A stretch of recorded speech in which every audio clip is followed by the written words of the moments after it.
Salut, nous c'est Jennifer et Joël.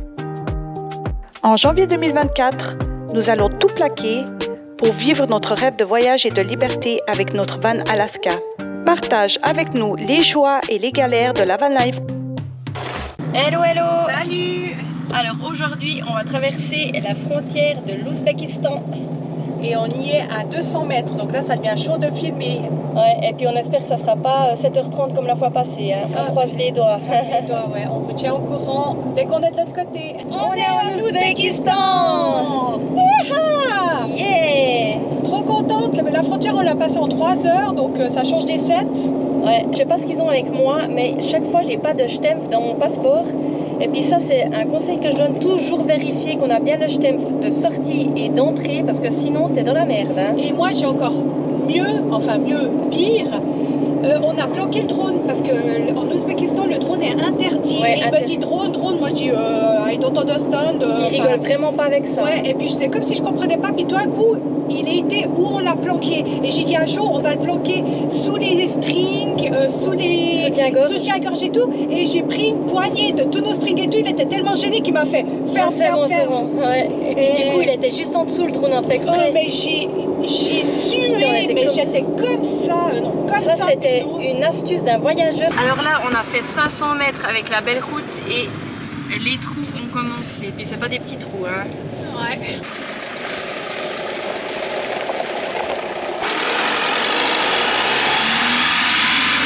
Alors qu'est-ce que tu penses des routes? Alors là pour le coup on peut dire que c'est catastrophique. Ouais, c'est vraiment les pires routes qu'on ait fait. Ouais. Même en Géorgie, non mais alors par rapport à Géorgie puis Kazakhstan, alors là c'est vraiment derrière.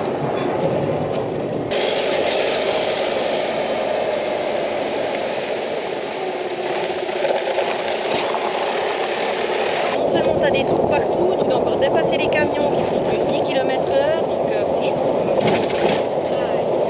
c'est une cata quoi. J'espère pas que ça va durer les 300 km comme ça, parce qu'on n'est pas près d'arriver. Hein. Ah mon dieu, il faudra une éternité là.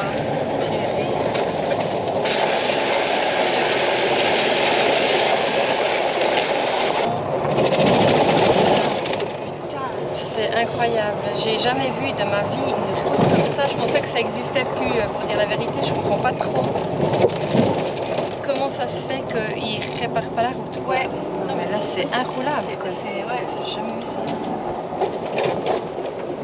On est à l'arrêt, on fait du 9 km/h alors que t'es censé faire des kills quoi.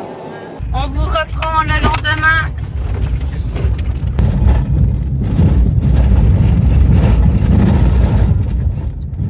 Franchement c'est horrible, on a 300 km à faire comme ça. Ça j'ai jamais connu. Hein. Ouais, c'est horrible. Surtout que normalement on est censé faire 8 heures.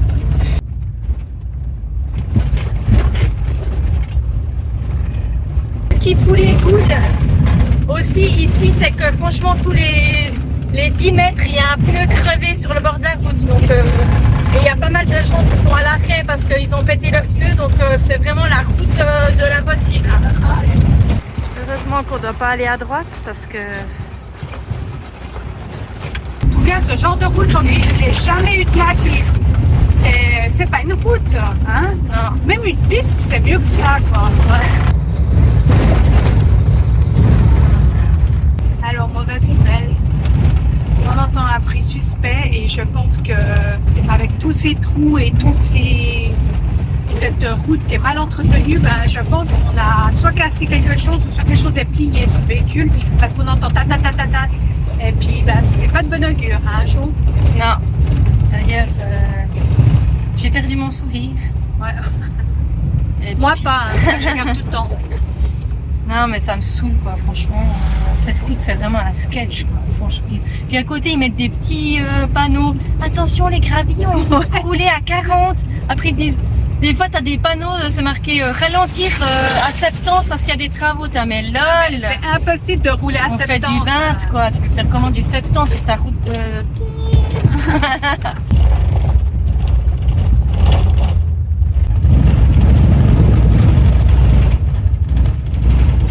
Voici un deuxième genre de piste qu'on n'aime pas du tout, c'est celle qui te font Die schneille, comme on dit. C'est horrible, ça fait vibrer tout le véhicule. C'est une horreur.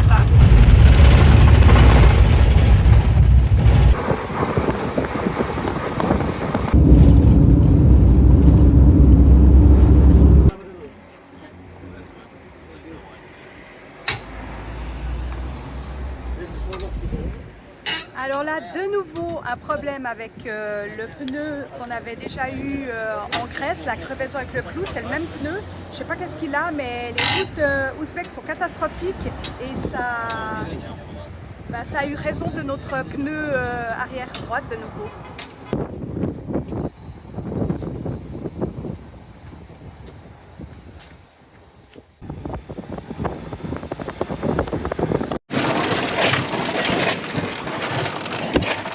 Alors, ce matin, il y a une petite expédition inattendue qui nous attend. Normalement, on devait aller à Moynak, tout près de la mer d'Aral. Et pour finir, il y a des Ouzbeks qui sont arrivés au van. Et on était sur le champ du propriétaire qui a 650 hectares. Et il est revenu, d'abord il nous a posé des questions et tout, d'où on venait et tout. Il est revenu avec des sacs remplis de nourriture, des beignets faits maison, de l'eau minérale, des bières. Des boissons, non mais à gogo. Je pensais que c'était pour lui son petit, il dit tiens. Et après il nous dit suis-moi, on va au lac. Alors on sait pas, on le suit puis on va au bord du lac. Ouais. Il nous amène dans une de ces pistes, là on voit bientôt plus rien. Hein.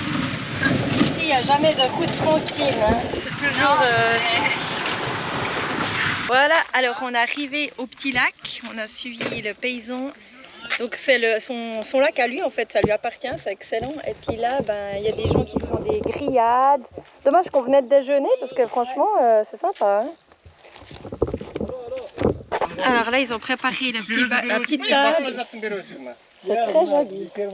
Ici, il y a toujours comme des sortes de lits où tu manges assis en fait, sur des tapis. Regardez-moi ça. Des petites... Şaşlık. Chachli. Chachli. Barış. Şaşlık. Barış. Ah bah dis donc. Barış. C'est sympa de se faire inviter une fois. Ouais, vraiment. En plus, il y a des raisins, il y a une saucisse, il y a du pain, il y a plein de choses. Ah, puis on est à l'ombre, ça passe trop bien.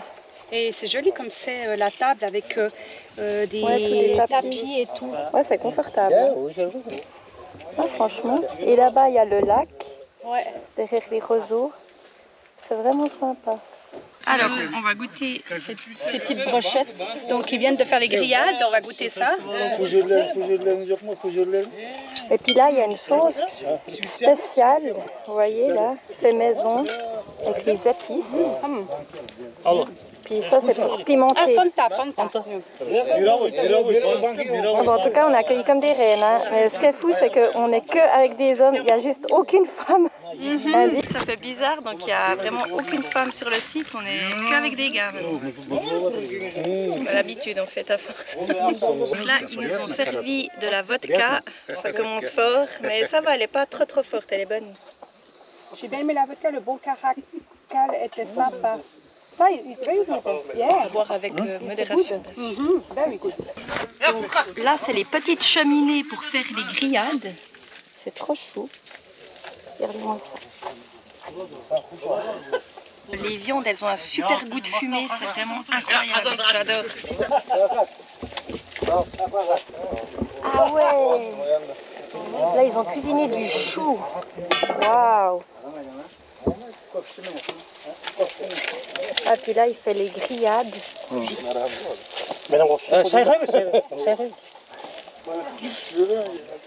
Santé. Et voici le petit lac. On va malheureusement pas avoir le temps de se baigner, mais... Hey! Ils sont très sympas les gens ici. Ah, il fallait qu'on s'arrête. On s'arrête plus. Hein. Alors voilà, on a quitté le lac. Mais en tout cas, c'était super sympa, convivial. Super bon. Trop bon la nourriture. Ce qui est marrant, c'est qu'avec depuis qu'on est en Kazakhstan ou Ouzbékistan, on a l'impression qu'on est des stars. Quoi. Il y a tous les gens qui prennent des photos, mais vraiment chaque personne avec son propre natel. Quoi. Ben là, ils étaient une dizaine de gars. Ben, on a fait vraiment une photo avec chacun. Ils veulent avoir son souvenir avec nous et tout. Donc ça fait vraiment bizarre. Ça fait un peu comme le capitaine sur le bateau de croisière. Quoi. Mais vraiment, ouais. j'espère que écoutez-moi ça, c'est juste horrible. En tout cas, j'espère que les Ouzbeks, ils payent pas d'impôts, parce que alors moi, si je paye des impôts puis les routes sont dans cet état, je peux vous dire que je gueule, hein. Parce que c'est inadmissible, quoi, d'avoir des routes pareilles. Franchement, je me demande où va l'argent, hein. Voilà, c'était le coup de gueule. Alors voilà, nous sommes arrivés sur le site de Moïnac. C'est 39 degrés, donc un chouïa chaud, hein. On s'apprête à visiter le musée qui raconte toute l'histoire de la mer d'Aral, justement, comme quoi avant c'était le quatrième, on l'appelle mer, mais en fait c'était un lac. Et c'était le quatrième plus grand lac du monde et maintenant il s'est réduit comme peau de chagrin. Je vais vous toucher quelques mots sur l'histoire de la mer d'Aral parce que c'est quand même pas la petite histoire et c'est très intéressant. Donc en fait, en 1960, sous l'ère soviétique, les Russes, ils ont détourné les deux rivières principales qui donnaient l'eau au lac d'Aral. Et ils ont coupé, enfin ils ont pas coupé, ils ont détourné cette eau pour faire des champs de coton, d'agriculture, enfin irriguer. Et avec ça, le lac s'est petit à petit vidé. Et on peut voir des photos d'année après année que ça diminue. Et il a perdu plus de 90% au jour d'aujourd'hui. On essaie de le sauver, mais ça va être très difficile qu'il revienne comme avant. Et c'était le quatrième lac le plus grand du monde. Et on dit mer Aral, mais en fait c'était un lac. C'était fermé. Et avec ça, ça a été un immense désastre écologique. Donc bien sûr, vous pensez bien qu'il y a beaucoup d'animaux qui ont disparu, la mort de plein de poissons. Et c'est aussi été une tragédie pour les locaux qui ont perdu leur travail, bien sûr. Et aussi pour le climat. Ça a complètement déréglé le climat. Maintenant, c'est complètement désertique et il fait très chaud. Donc, c'est devenu un désert en fait. Voilà un peu pour l'histoire. Derrière moi, on peut voir les bateaux qui sont posés sur le sable. On va aller voir ça de plus près, mais c'est impressionnant. Donc, le désert que vous voyez là, normalement, c'était la mer d'Aral. C'était rempli d'eau dans les années 60. Ici, dans la ville de Moïnac, ils mettaient les poissons en conserve. Donc, c'était vraiment une ville très prospère. C'est vraiment dommage ce qui est arrivé. Moi, ce que je trouve triste, c'est que c'est toujours la même chose dans les histoires. C'est toujours une question de pognon. Et puis, on détruit la planète. Ça, c'est pas cool.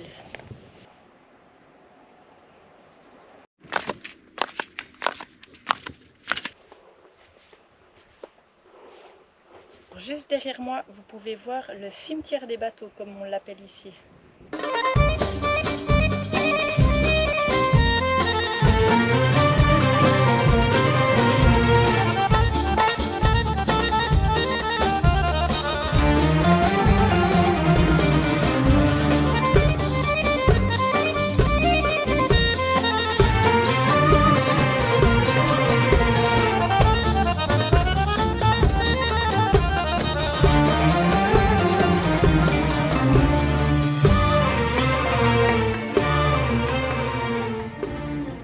Donc franchement, malgré la route qui était vraiment catastrophique, ça vaut quand même la peine de venir ici. Donc nous n'allons pas nous rendre jusqu'à la mer d'Aral, car il y a 200 km à peu près de pistes à faire. Et il paraît qu'il n'y a rien d'exceptionnel, ce serait juste pour voir l'eau. Donc nous, on préférait voir l'histoire et les vestiges avec le cimetière de bateaux, mais ça ne nous intéresse pas plus que ça d'aller voir en elle-même la mer. Après, ceux qui y vont, c'est cool, hein. Il y a pareil des yourtes, on peut dormir dedans et tout au bord du lac, donc c'est sympa, mais nous on va pas le faire. Là, ça fait plusieurs jours qu'on fait que de rouler et puis les routes elles sont tellement mauvaises qu'on a un peu notre claque là. Oui, c'est vrai. On aimerait bien aller sur des routes meilleures et puis voir les villes. Parce qu'il faut dire aussi qu'en Ouzbékistan, on n'a que 1 mois de visa. Ouais. Donc avec 1 mois, faut quand même pas trop traîner, hein. Surtout que nous on aime bien prendre notre temps. Donc. Mimi, elle dit qu'il fait 33,5, mais dans le van il faisait 43, donc on a tout ouvert de nouveau. Imagine dehors, il fait 33,5 et puis ici... Il est quelle heure? 21h. 21h. Ouais.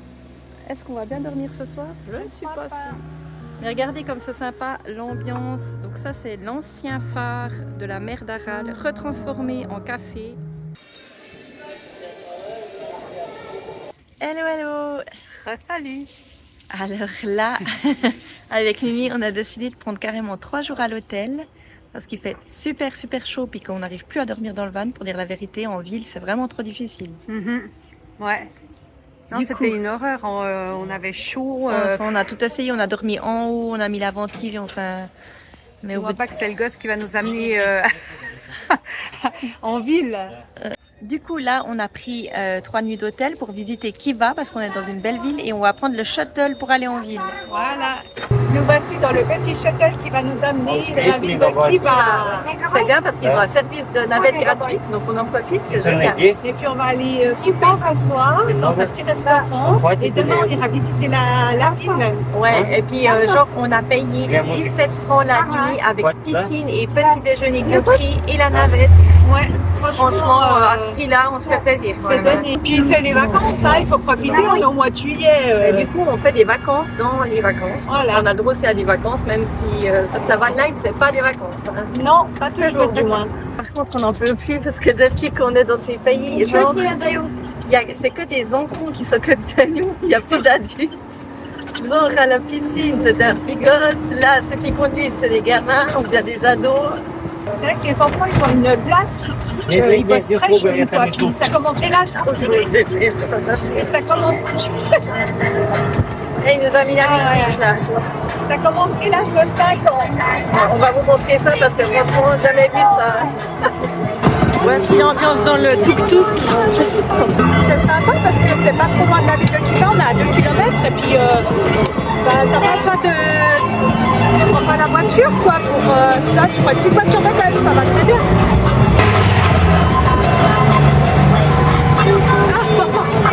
T'as vu le carnet, lui, Ouais, j'ai filmé.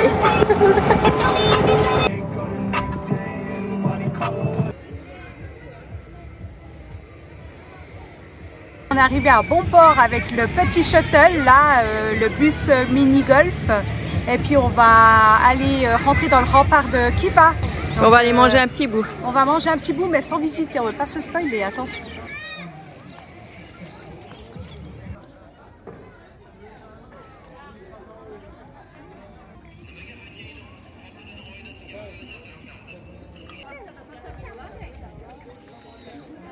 Alors là, avec Mimi, on se fait un restaurant qu'on n'aurait aucunement les moyens de faire ça chez nous en Europe. Et on est tombé par hasard là-dessus.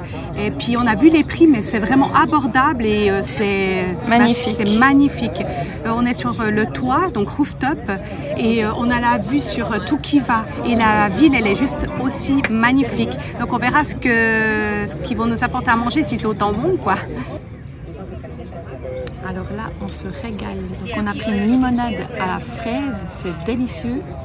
Et les plats, donc on a pris les dumplings. C'est que chaque fois fourré à quelque chose d'autre, c'est trop bon. Avec une salade aussi, ananas, coriandre, ça change vraiment les goûts.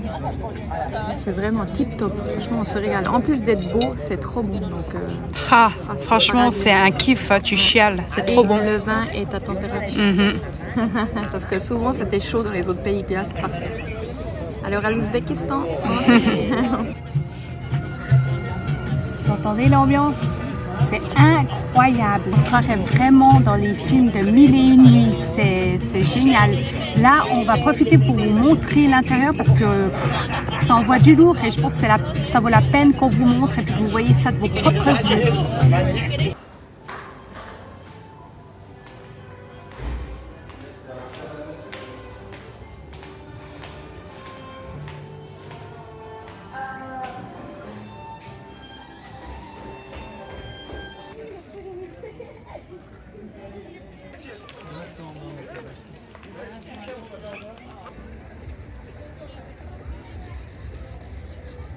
Alors de nuit c'est encore plus beau et les lumières elles sont vraiment magnifiques, c'est une couleur chaude et tout. Malheureusement en vidéo ça rend pas super bien, donc je vous mettrai 2-3 clichés mais après on va plus filmer de journée. Mais l'ambiance de nuit est nettement mieux à dire. ah ouais, c'est féerique. C'est féerique, on se croirait à Disney qu'ils ont fait le truc Aladdin, puis en fait c'est une vraie ville quoi, la vieille ville, mais c'est comme à l'époque quand ils faisaient le commerce sur la route de la soie, magnifique. Je pensais, là, je me suis pris une claque. Voilà. Version de nuit. Là, c'est le shuttle version night. C'est lumière, discothèque et musique d'ambiance, s'il vous plaît. C'est quand même incroyable.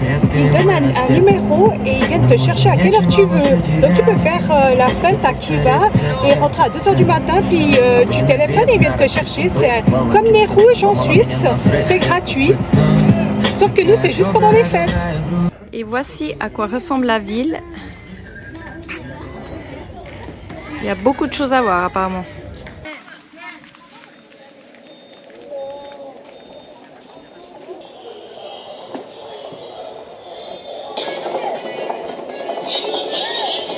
Alors là, je viens de m'acheter un foulard pour les cheveux. Je sais pas trop de quoi j'ai l'air, mais bon. Parce qu'on va aller visiter la mosquée et puis on doit se couvrir la tête. Et puis l'ancien que j'avais, c'était un châle pour le cou, puis j'avais beaucoup trop chaud avec. Donc celui-là, ça a l'air d'aller mieux. Elle m'a bien mis ça, la dame. J'ai l'air d'une touareg là, mais bon. C'est ok pour Voilà. la mosquée? Ah ok, ça va la tête ou bien? Ouais, bah écoute, ça change quoi. Là, on est fin prête pour aller à la mosquée. Voilà. On a vraiment une drôle de tête, je trouve, mais bon. Putain, j'ai une tête de pip. Franchement, on ne sera pas des femmes du désert. À mon avis, on va pas faire fureur hein, ici. Ah non, ça c'est clair. C'est justement pour pas qu'on nous drague, je pense. Ouais, justement. Non, mais, Non. mais franchement, c'est vrai qu'il y a des femmes, ça leur va vraiment bien. Ah ouais, non mais nous on Mais a des nous, têtes de on a gland. vraiment hein. des têtes de cul, quoi. Ouais. C'est un vrai. Eh bon, faut respecter les traditions, hein. Ouais. Donc du coup, bon, bah, on va aller enfin voir cette mosquée après avoir passé. Thank you.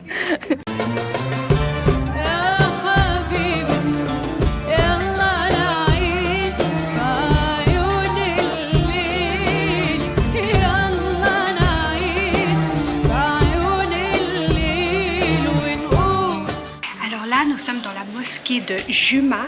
C'est une des mosquées les plus anciennes de la région de Khiva. Elle a été construite au Xe siècle. Dans cette mosquée se trouvent 213 colonnes. Elles sont toutes uniques et elles ont été faites à différentes périodes. Et elles sont toutes différentes. Ouais, franchement, c'est vraiment atypique. Hein. Purée, mais j'en peux plus parce que là, ça fait bientôt 15 minutes qu'on tourne, puis on ne trouve plus la sortie, genre on est bloqué. Hein, Mimi? C'est la yourte. On est perdu, hein? Les autres ils sont plus là, donc ils ont trouvé la sortie. Non! Ouais. Putain, on est pris dernier, il faut qu'on trouve la sortie. C'est un vrai labyrinthe.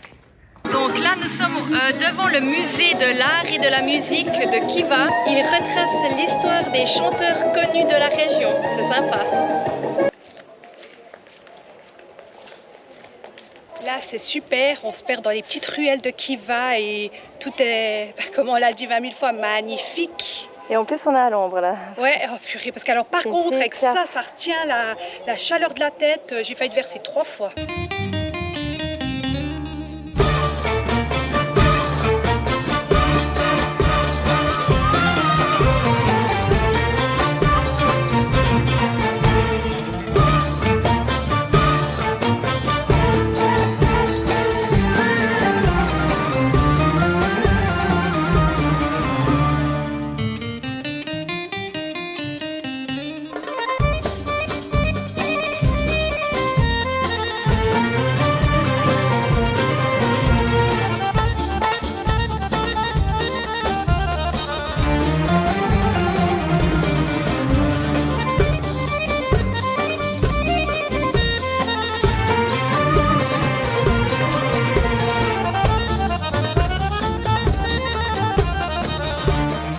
Eh ben la dame, elle m'a bien serré le foulard. Hein. Vous avez vu la marque? C'est pour ça que j'avais bon chaud à la tête. Elle a pas laissé un trou d'air.